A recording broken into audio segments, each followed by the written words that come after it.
কিসের জন্য? জান্নাত, আমি জান্নাত যাইতে পারি, যেন আমার স্বামীর উসিলায় যেন আমি জান্নাত যাইতে পারি। সেই জন্য আপনি তারা কামাই করে খাওয়ান? হয় হয়, কত মানুষ আড্ডে যায়, সন্তান থুই আড্ডে যায়, কষ্ট দেখে যায়। আমি জীবনে আমি যাই না। আমার ছোটকালে হচ্ছে, আমার ছোটকালে আমার মা বাবা বিয়ে দিয়েছে, সেই ছোটকাল হচ্ছে আমি এখন পর্যন্ত আছি। আমার স্বামীর আমি কামাই হিসেবে খাওয়াই। ভালোবাসা কত সুন্দর দেখছেন। এই দুইজন মানুষ, তারা স্বামী স্ত্রী, এত বৃদ্ধা বয়স কেউ কাউকে ছেড়ে যায়নি। এবং সে সাসি বলতেছে যে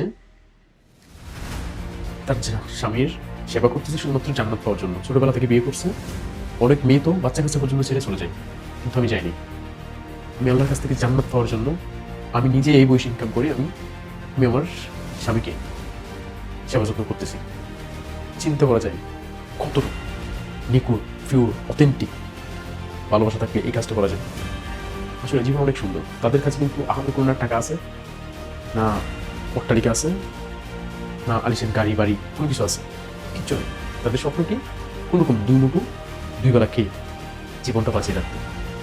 তার মধ্যে তার উদ্দেশ্য কি? জানো আমাদের প্রত্যেকের জীবন এরকম হওয়া দরকার।